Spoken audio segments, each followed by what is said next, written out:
So some brave soul has to seize the initiative. There he is. I had a question about yesterday's talk about hypnagogia. From there, okay, first there was phosphines. Right. And then hypnagogia. And then you went from hypnagogia to vision. And I thought, where does the dream state come in? Because usually Well, I think we were talking about the visual field. The dream state is like a vision, except that it's not emotionally charged in quite the same way that vision is. It's almost a difference in emotional quality rather than the visual impression. I mean, do you agree? I think so. When I'm dreaming, though, I get more of the feeling of a very emotional time. But when I'm in vision, it's more like rapture, which I guess is high emotion. But that's what my analysis of it is, that it's touching you at a deeper emotional level. But it's interesting, this question you raise about dreams.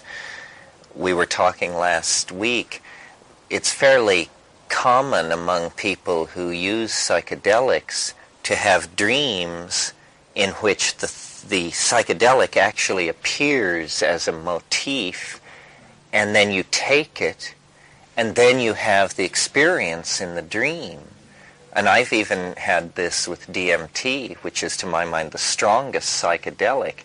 So it's very interesting because it's a perfect case proving that really you can do it all yourself. In other words, that the chemical precondition is there in deep sleep.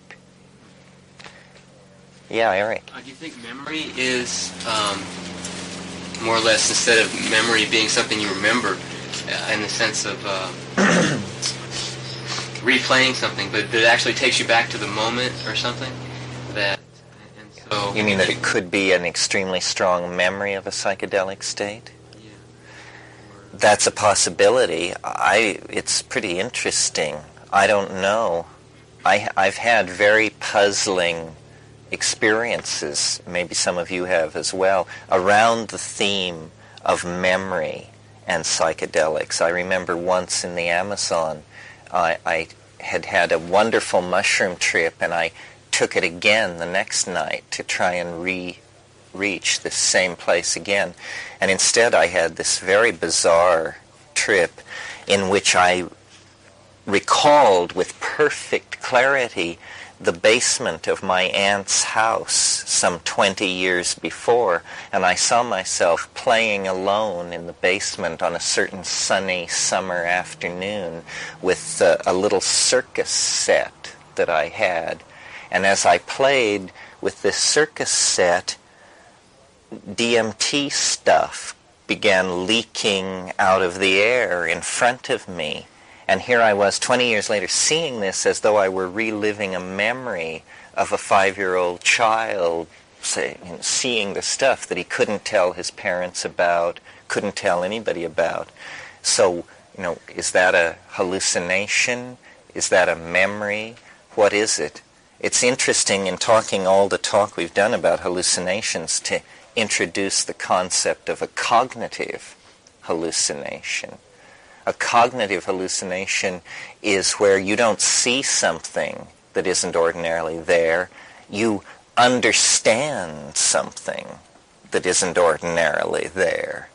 An example of this is I had a friend in San Francisco who I had told him, when you take the mushrooms, stay in your apartment in the dark.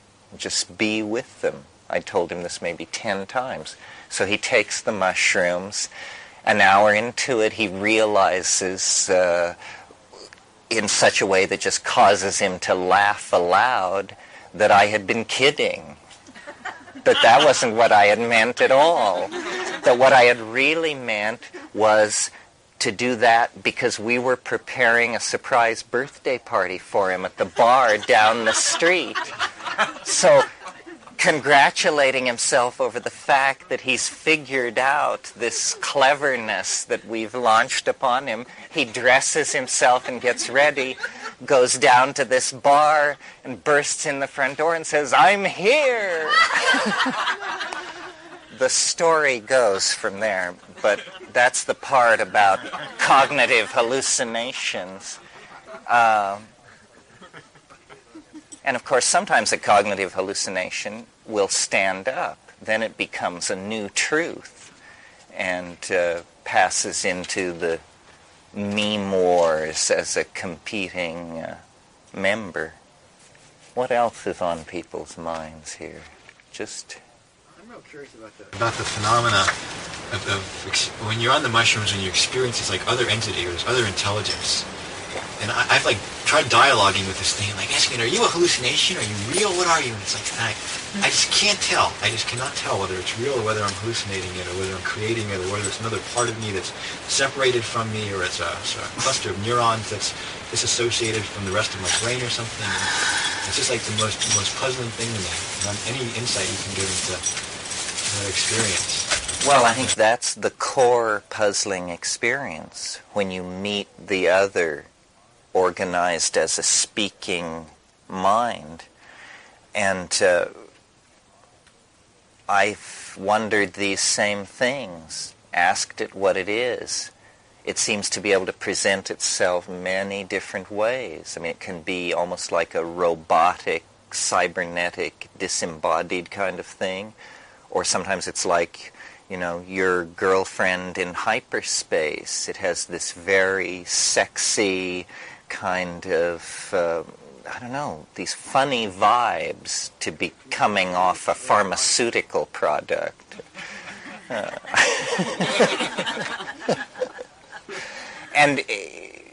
But it might as well be another intellect, because it seems like it. It seems as different from you as the person sitting next to you, at least that different from you. So I treat it that way. I don't know, perhaps people have always heard voices in states of high agitation or stimulation. We don't know what to do with that kind of thing because it's not in our tradition. But it's a shocking reality. I mean, for anybody who thinks plants don't talk, it's a real life reorienting experience to have one then harangue you. And I didn't think plants talked. I had friends who claimed this, and my dream was really to figure out what these people could possibly mean. That you actually hear them talking? Because I don't hear voices. It's more like images and feelings and sensations. Well, it has many modalities. It can be like with ayahuasca. It seems to be truly a visual communicator. Its mode is vision. It shows you what it intends. But the mushroom actually speaks. It delivers itself of little aphorisms. I'm sure you've heard me try to sum them up for people. I mean, it said things to me like, man must have a plan. If you don't have a plan, you'll become part of somebody else's plan. It said, nature loves courage. The way nature responds to courage is by removing obstacles. Well, these are things that your middle track Zen guru could probably come up with. But then it says other things which are completely puzzling. It says things like, what you call man is time. And then sometimes it is humorous. I mean, hilariously, insanely humorous. It's like having Groucho Marx in bed with you. I mean, sometimes it has a certain Rod Steiger-esque kind of Jewish persona. I remember one conversation I had with it where I said, what are you doing here? And it said, listen, you're a mushroom, you live cheap. And I said, can I go back to my audiences and report that this is what the extraterrestrial said? You're a mushroom, you live cheap? It said, the neighborhood wasn't so bad till the monkeys moved in. I'll tell a funny story about this thing, about the Jewish persona of the mushroom, because it's a standard story of mine that I tell. And I was in a restaurant in Malibu with Bob Chartoff and Lou Carlino, who some of you know, a bunch of fancy Hollywood-type people. And there was this French producer there, this woman, and she and I had been seated together at dinner, and she said, "You say that the mushroom speaks to you, but I don't understand how this can be. What do you mean it speaks to you?" And and Ralph Abraham was there too, and I, in my sincere way, said, "Well, it's like the part Steiger played in The Pawnbroker. It just..." And at that moment, Steiger stops by the table to shake hands with everybody there. And I'm like, and true story. And Ralph, who's watched this whole thing go down, leans across the table to me and says, "What this proves is the mushroom can reach into our world no matter where we are and shake the bars." Which isn't a very good answer to your question. The answer is, I don't know. It's a puzzle. It's very strange. It's very, very mysterious. I guess I should try and describe this. You are the people to tell, if anybody is. What I found about this communicating with it thing is that sometimes it's easy and it just comes, and that's what the trip is about. But if it's elusive for you, or if you've taken mushrooms many times and yet this doesn't seem to be what happened to you, I couldn't describe how it works for me anyway. It's as though a certain level of intoxication with the mushroom is the precondition for being able to communicate, but is not itself enough. So that I will feel the levels building in my body, and I will be very stoned, and then I will come into this place where I will say, now it is possible to invoke the spirit in the mushroom. And then I invoke it. And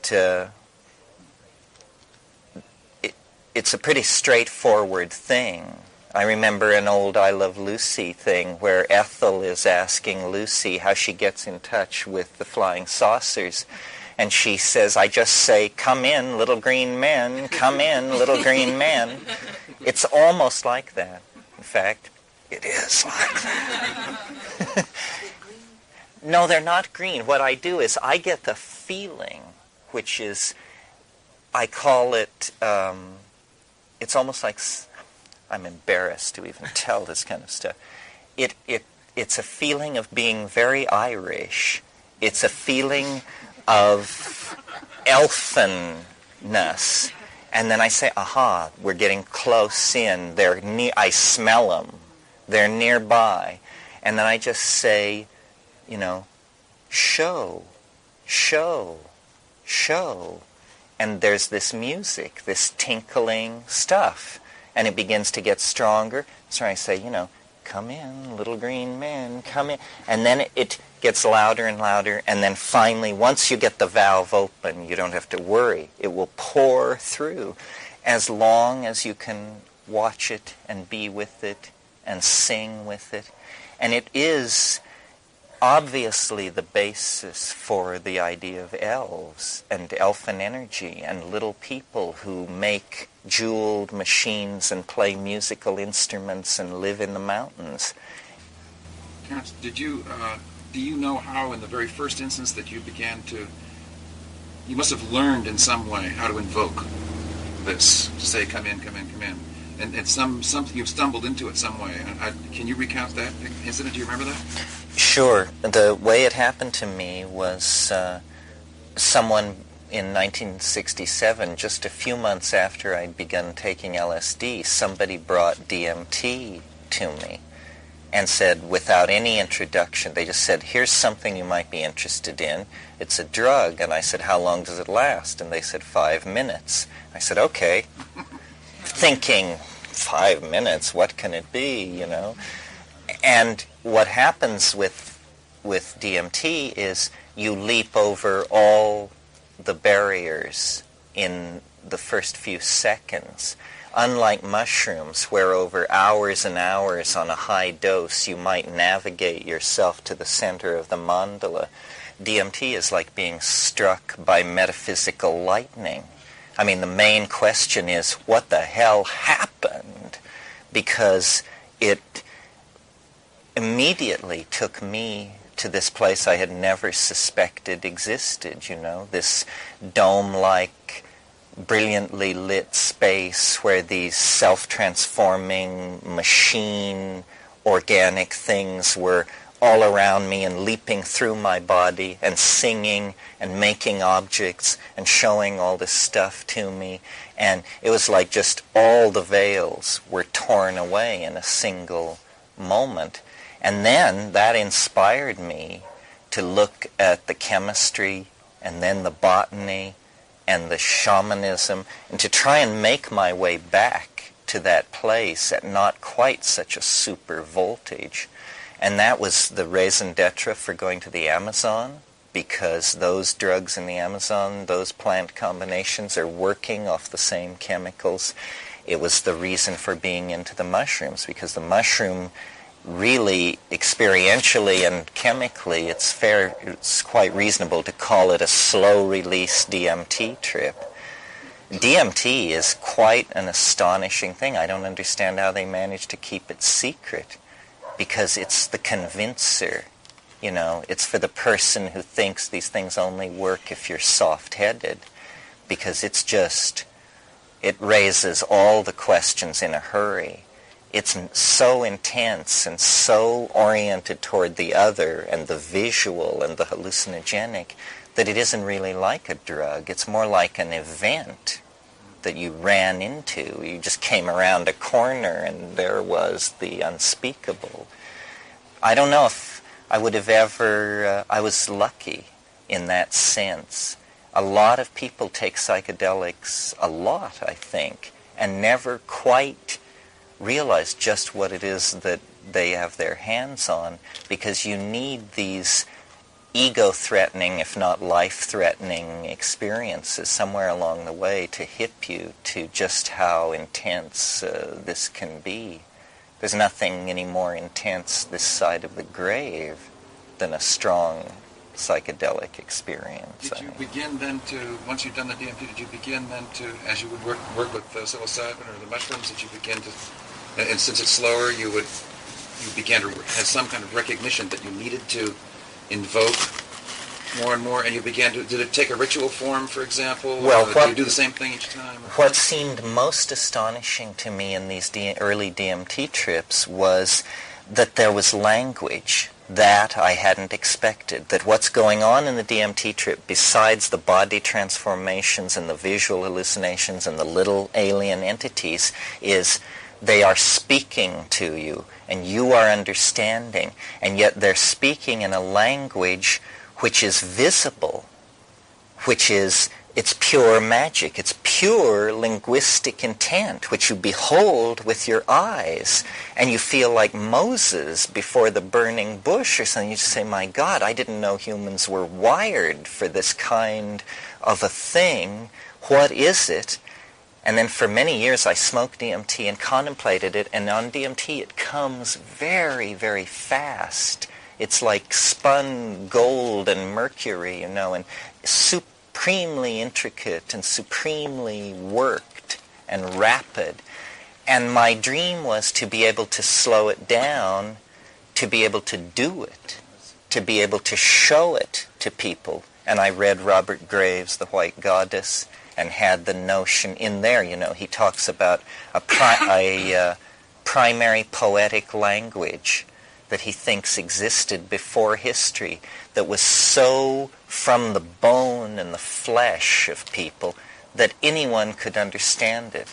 It wasn't like Japanese and Iranian and American English. It was from the bones, not from the place. And poetry made in this language had the power not only to move people's hearts and to open their souls, but to actually cause them to see realities pass before their eyes, and that these poets were using sound and language to do something that we have only the faintest memory of. And what the DMT beings seemed to be saying was, this art can be brought back.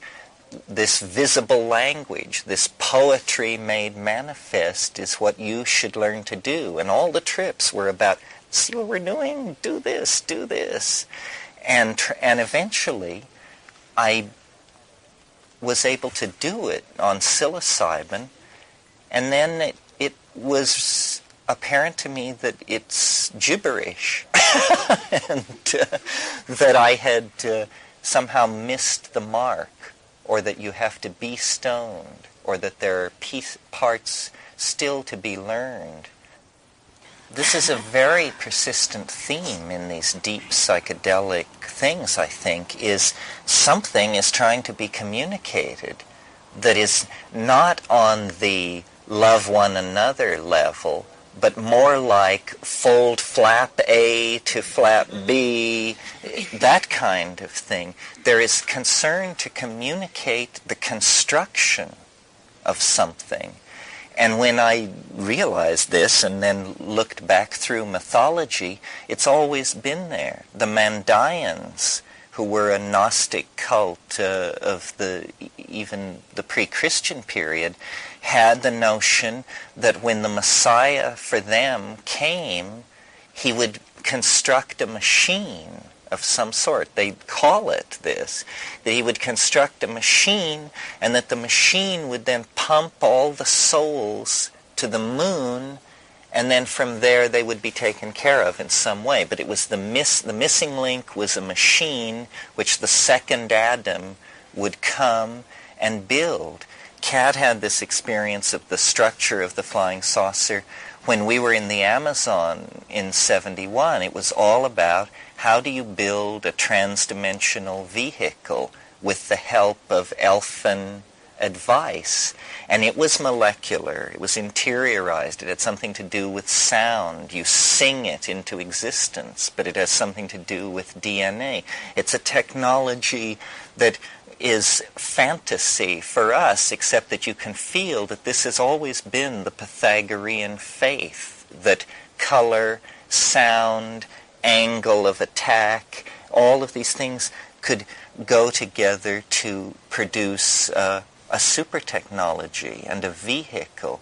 And in the deep psychedelic states, there always seems to be either the concern with building something, imparting information about a plan, or the other persistent motif that people have is that the world is going to end, and that there will be intervention of some spectacular sort, the second coming, flying saucers, something like that.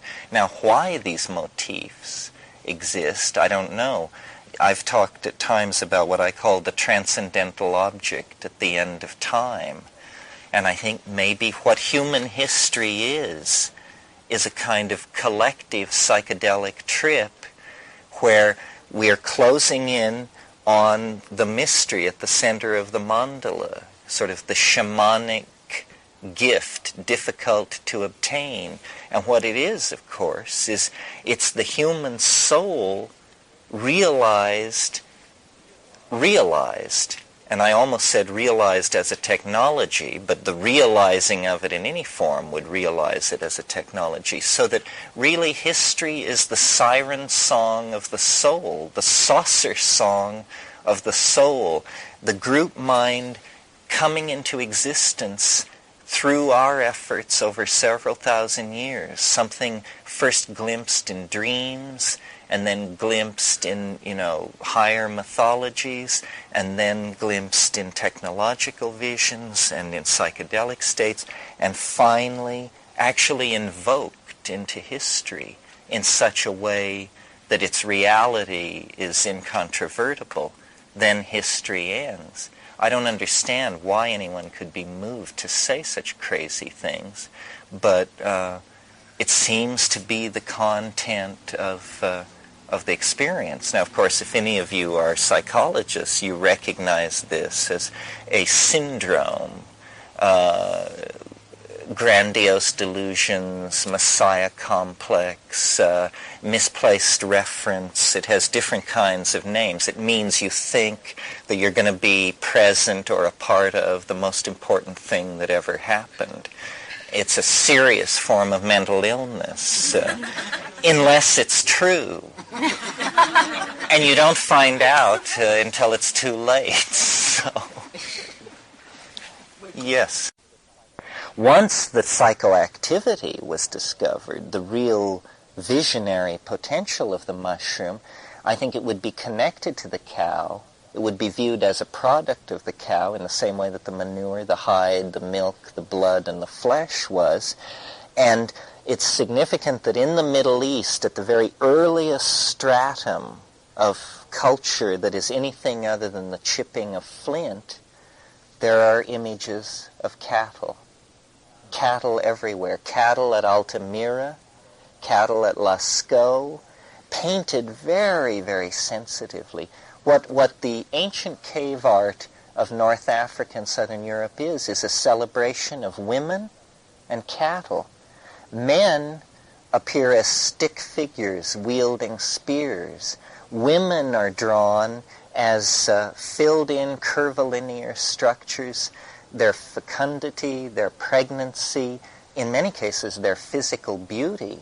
I don't know how many of you know the paintings of the Tassili frescoes in Algeria, but there are paintings of seated women that are as good as anything Monet or Gauguin did. I mean, where it's feeling, it's the curve of the hip and the incurve of the back and the swell of the belly under the breast. I mean, this is, it's figurative drawing as good as we do today.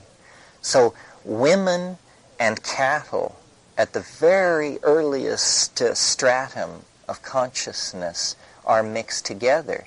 We always talk about this early level of culture as hunting, gathering.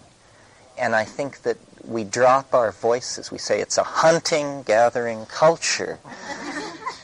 If you've spent time in the Amazon, you know that what this means is once a month or once every 6 weeks, the men get their act sufficiently together and they make up enough coca that they all go get their bows and arrows and they go off for a hunt and leave the women and the children behind and get all coked up and hunt and party all night.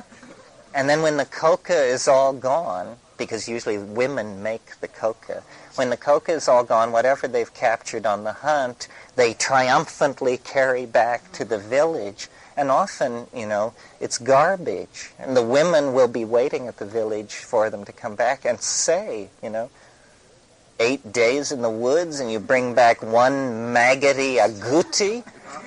What kind of clowns are you people?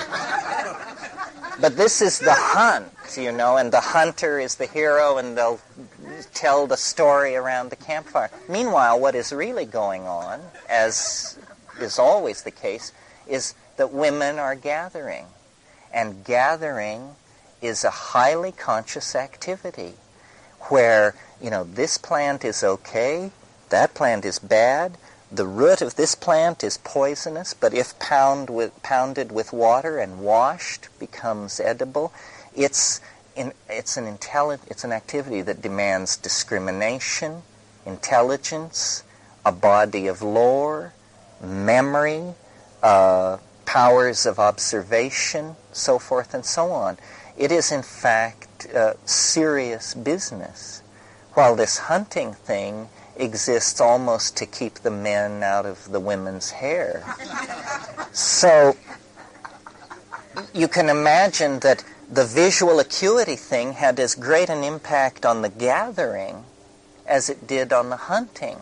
Because many plants, it's very hard to tell the poison from the non-poison. And also, there are forms of visual acuity that are so removed from our awareness that we don't even recall them, such as being able to track an animal, or being able to tell where animals have been, or being able to tell just by the color of a landscape where the water is flowing under the ground and therefore where certain kinds of plants will occur. All of these cognitive activities, these integrative activities that rely on observation and memory, were tremendously aided by the presence of an imagination-enhancing enzyme in the food chain. And the goddess religions of the ancient Middle East are nothing more than the tail end of this. It went on for 15,000 years, and then it began to fade out about 5,000 years ago. The imagination, the Living in the Imagination conference we just had, we were very, very fortunate to have Rian Eisler come in and talk to us. If you're not aware of her work, I urge you to look into it. Rian Eisler wrote The Chalice and the Blade, and she is a brilliant woman, archaeologist, a refugee from Nazi Europe, and her notion is, that not that there was a patriarchy in prehistory and then we fell in, a matriarchy and then we fell into patriarchy, and that this has been the problem. She has managed to de-genderize the cultural debate by inventing the terms partnership culture and dominator culture. We live in a dominator culture, and so do the English, in spite of Margaret Thatcher. It's not about women, and it's not about men. It's about feminine and masculine attitudes. And Rian, using the work of Maria Gimbutas and other people, has made a brilliant case that the natural equilibrium state of human society is to be in a partnership culture where the only hierarchies are hierarchies of function. People do what they can do well, but an administrator is not a more advanced member of society than a gardener. Nothing is seen to be intrinsically somehow higher or lower. There are just functions performed by people. Well, the great hope that she holds out is that if we recognize that what happened was simply a mistake, the allowing of the dominator model to come into being, then recognizing it as a mistake, we can simply correct the mistake. So she offers tremendous hope. It's not a we are doomed and, the selfish gene, that rap, or the territorial imperative, that rap, or all of these we're doomed kind of raps that come out of sociobiology and that kind of thing. We're not doomed at all. Now, what I've hoped to do and want to do is accept Rian's premise that there was a partnership culture that around 1500 BC died out completely, its last stand being Minoan Crete, and that it was then replaced by a dominator culture. I accept all that. What I want to know is why? How could such a thing have happened? If a model of culture, an adaptation like that, had been perfected that worked, what factor could then come into the picture and overturn it and cause it to be lost? And I think what it is the partnership culture was feminized in its approach to society because it maintained a connection to the psychedelic world through plants. It kept a proper perspective on the true rank of import of the structures of the psyche, because as soon as you get the fall of Minoan Crete, what you get is the beginnings of Greek philosophy. And when you get formal philosophy, you get the rise of the Homeric period. All this happened about the same time. We're talking 1100 BC here in the Eastern Mediterranean. You get the glorification of the marauder, the warrior, the glorification of the king, and the evolution of slavery in the Greek model that we kept up with right up until 1865. The slaves of ancient Egypt were the property of the royal household. Slaveholding was not something that everybody was into, as it was later, where wealth meant slaves. So I think that what the psychedelic thing can be seen as is, when it's done with plants, is a return to Gaia, an immersion in the feminine. James Joyce talks about what he calls the mama matrix most mysterious. That's what you're seeing, those lights against darkness, all that stuff. It is the potential for creative exuberance that resides in the thonic feminine matrix. It is the body of the goddess. And the ego can only create and maintain its tiny world of self-reflective concerns if it stifles this connection to the unconscious. So the terror of drugs that is paralyzing our society is, there's really only one terror in our society. It's the terror of the feminine.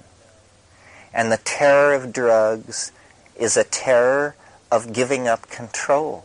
This is what people are most alarmed about by psychedelics, is the giving up control. And remember, in the 60s, it was all about ego loss, and people strove for it and claimed to have achieved it and this and that. And it was never couched in this male-female thing, but I think that's a male problem and a male way of of setting the table for the banquet to talk about ego loss.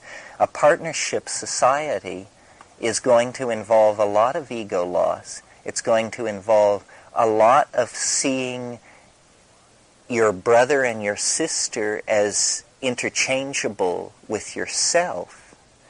It's going to bring, I think, a major sexual revolution, because so much of sexuality over the past 500 years has been based on, it was almost the coinage of the ego's dealings with the world. How many women are under my domination? Are you mine? Am I yours?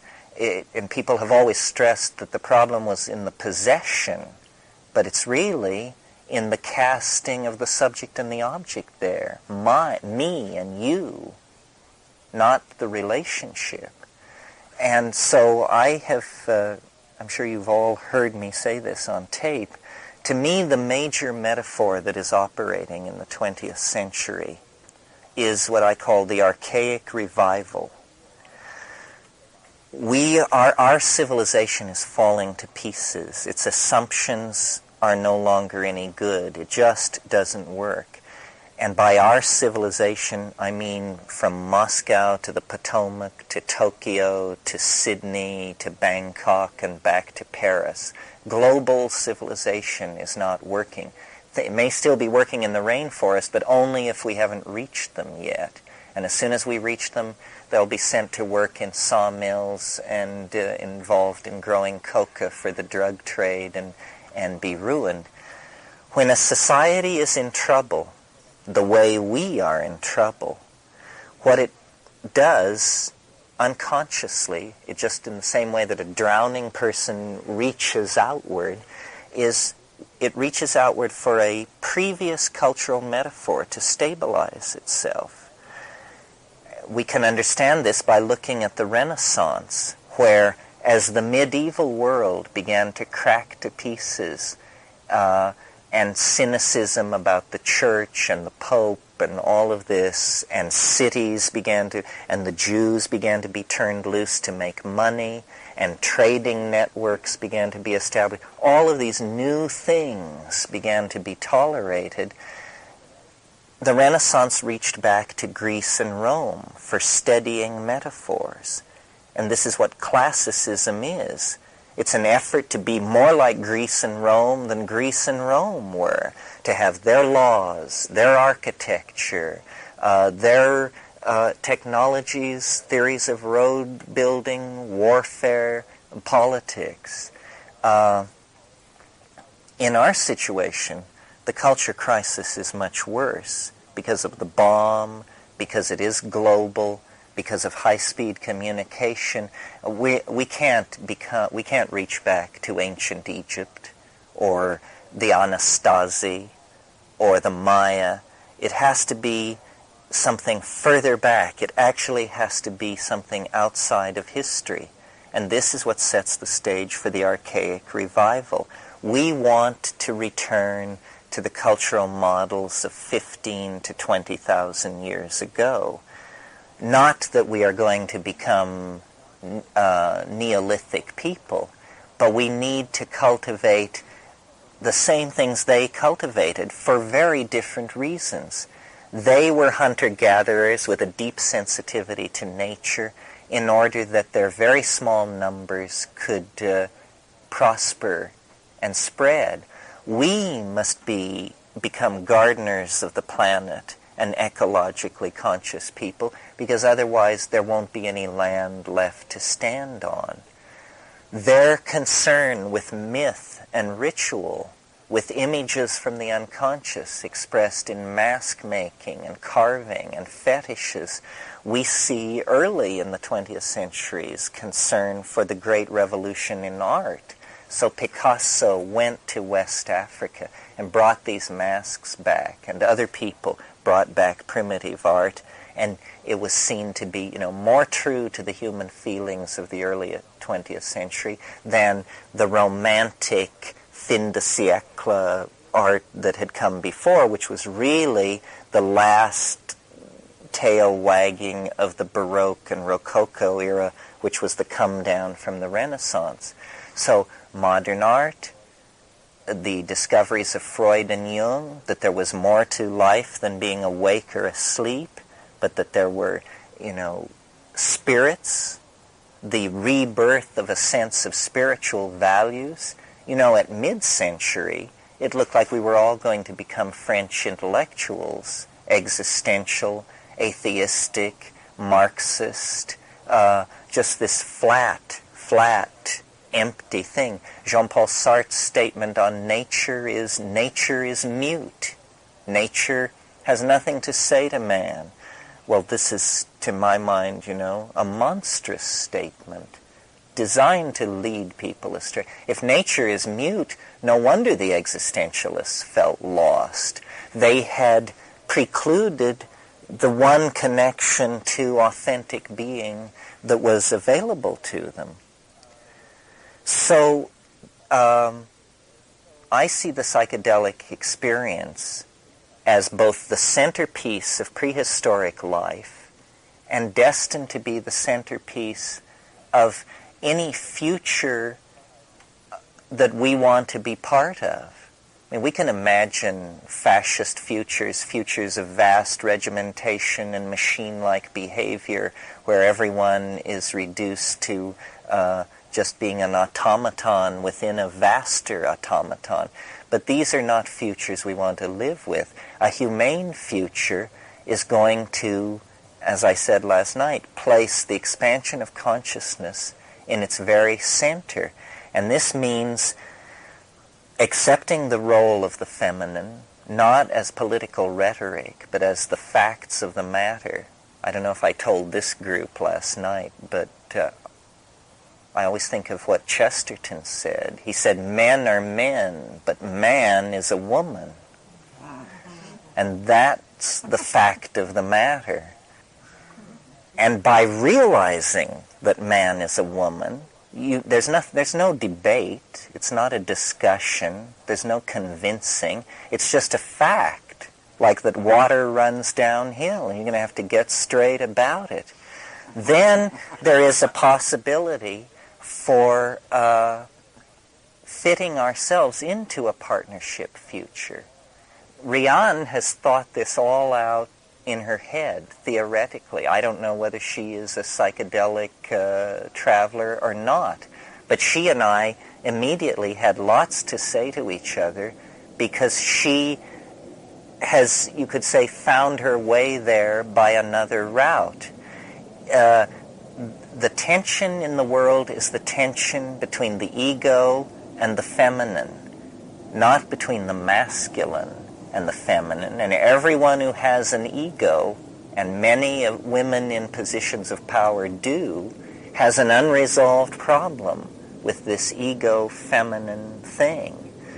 The return to the archaic mode gives permission for this to happen, and the psychedelic experience stabilizes it, because women are always at home with the mystery, probably because they are the ones who give birth, and they are usually the ones who make dying, ease the way of the dying.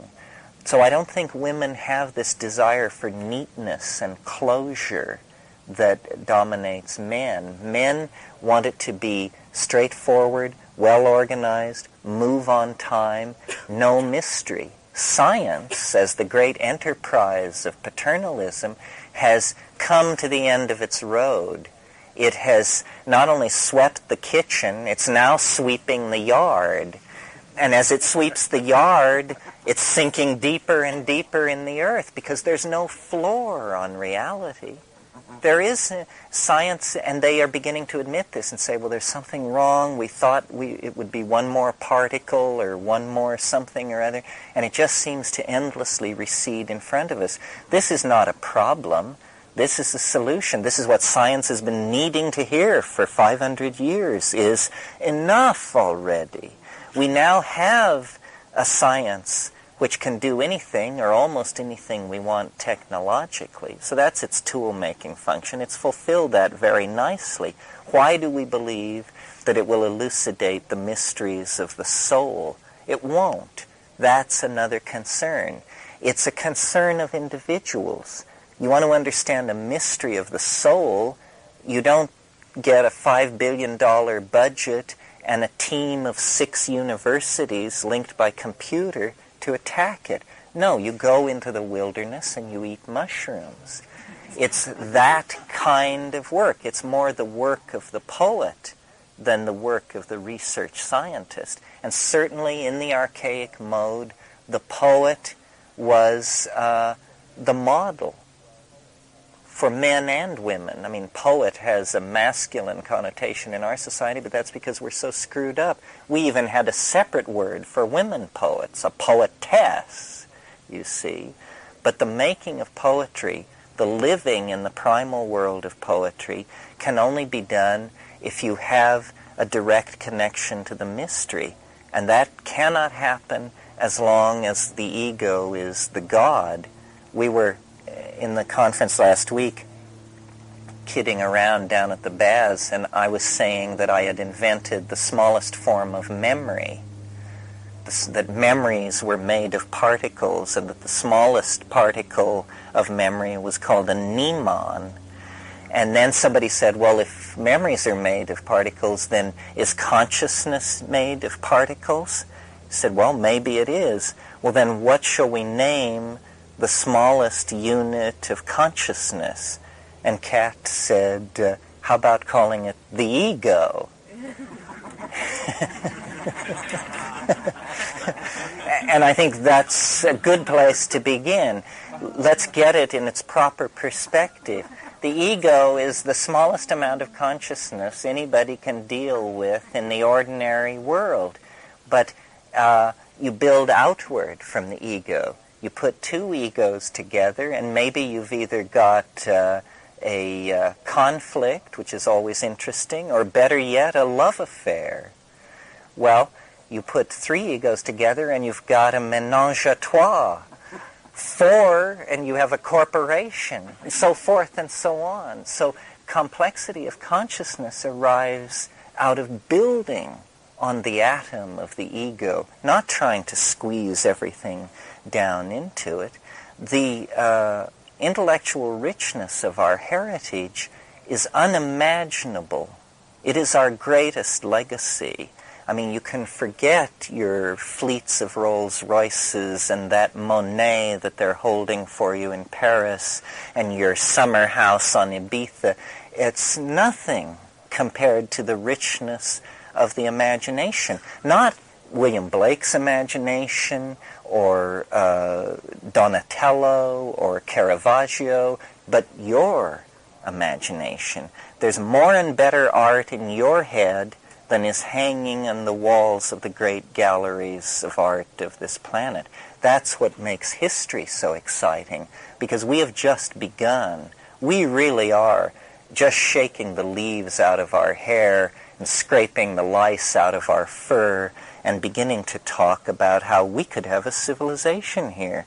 We could have a sane planet with sane people living on it, leading happy, productive lives, with everybody with enough to eat, everybody getting laid enough, everybody getting to be famous enough, everybody getting what they need by abandoning this, I think it was Freud who compared the gathering of money to the retention of shit, to the holding of your stuff, to being that possessive and that crazed about the products of your own psyche and body. The role that psychedelics play in this, if I haven't made clear enough, is that they caused it. They maintain whatever of it has gone on through the dark centuries of monotheism when these things were forbidden. And I put it that way in order to jibe Muslims, Jews, and Christians equally, because we all have shared in the carrying forward of a really odd idea. And psychedelics now, as we decondition ourselves from the post-medieval world, they are present to hand as tools. And I think people such as yourselves know this. What we need to do is create a common language. In the 60s, the odd thing was everybody agreed that LSD was very, very important, but nobody could really say how it was important outside of the fact that it had been important to them. And I think if you give permission to look at the role of the plants and of shamanism and of the mystery religions, do your homework, go back into history and see how it worked, then you see that the real revolution is going to be the realization that if it weren't for psychedelics, we wouldn't even be here. This thing that we're so concerned to deny and repress in our society, which is drugs, is the sine qua non of being. Not bad drugs. I'm not advocating cocaine addiction, heroin use, that sort of thing. We will talk at some other time about habits and the habit of having habits. But those are creatures of the laboratory, pernicious imps that have been summoned forth by the scientific establishment and let loose in society to really confuse the issue. If I could, by an act of fiat, change the linguistic world around, I would make it impossible to use the word drugs to talk about what we're talking about. Drugs are things, medicine for ill people, coming out of the laboratory, coming out of theories of medicine that come out of mechanistic science. Plants are what we're talking about, and I used to sort of shy away from the word magic, but more and more I've come to like it because it makes the right people so uptight and say, just talk about magic plants. Who's going to bust you for magic plants? You say, you mean drugs? No, just magic plants. Say, oh, I see. Well, you're an airhead, so... So what I'm talking about this morning is my hope that the awareness of psychedelics as a personal force in each of your lives, I don't think I have to talk to you about that. You're self-selected for being here, and you know that. What I want to talk about is how important it is to re-understand our history, to re-understand that this is us. We didn't get to this place by ourselves. What distinguishes us from the other primates is that we formed a symbiotic relationship with a mystery. And the mystery is an intelligence on this planet. We can't say how long, at least as long as we have been here. May have come from the stars, could be an extraterrestrial intellect, could be the dark recesses of our own mind that we have evolved so far from that we cannot recognize. But we might as well treat it like an extraterrestrial, because no extraterrestrial that we are going to meet is going to be as alien as this thing that we have found in ourselves. The aliens of Hollywood who come in metallic ships with an interest in our atomic power plants or our redwood trees or whatever are just like the guy living next door compared to the entities that we find in our own mind. So it doesn't do any good to psychologize the alien and say, as Jung attempted to say, whoa, it's the autonomous other. Autonomous psychic components in the human mind present themselves as elves, fairies, sprites, and aliens. Once you've met an elf, a sprite, a fairy, or an alien, you realize that waving the wand that says this is a component of your own psyche is just ludicrous. It's as ludicrous as me waving a wand at you and announcing that that's gotten rid of your existential validity because you're a part of my own psyche. You know, it's madness when applied to another person, and I think it's equally appropriate when applied to these entities contacted in the trance. To do that, to try to reduce it, to say, well, it's just the one part of my head talking to another, is to fall into this paternalistic scientific desire to have it all be very neat. How would it be if it's not neat at all? How would it be if nobody really knows what's going on? How would it be if understanding what reality is actually depended for you upon you? And that book by Fritjof Capra that you paid $18.95 for isn't going to do it. And neither is sitting at the feet of some guru. That it's serious business. And the first thing to understand is that nobody knows. That you're not looking for a teacher. It hasn't been found out. It's not sitting on the shelf of some library. It is being figured out now. And your job is to die with the state-of-the-art understanding having emerged into your mind 5 minutes before you got there. And then, you know, that will carry you through. We need to awaken to the adventure and the richness and the openness of the game.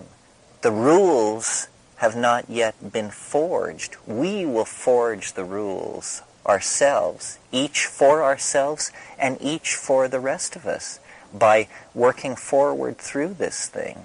I think we're at the very beginnings of grappling and dealing with the psychedelic era. We are like people talking about evolution in 1855. You know, a few of us have read Darwin's paper. Nobody's sure exactly what it means. It's a strong intuition of something. The species thing is a problem. Nobody's quite sure. There's a new model of life and culture ahead of us, and it comes out of exploring with each other the places we have been by ourselves, the places that we have gone and been taken by the Spirit.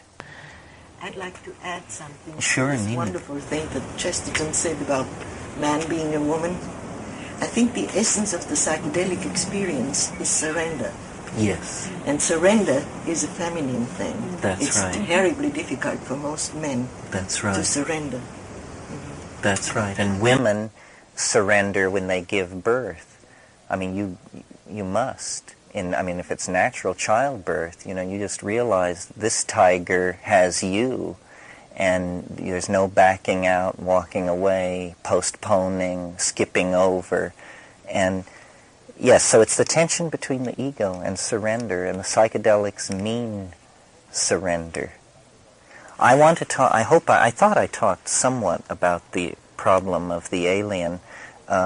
It's a rich problem, and people probably have experiences which weigh upon it. It's really in the particulars of meeting this thing.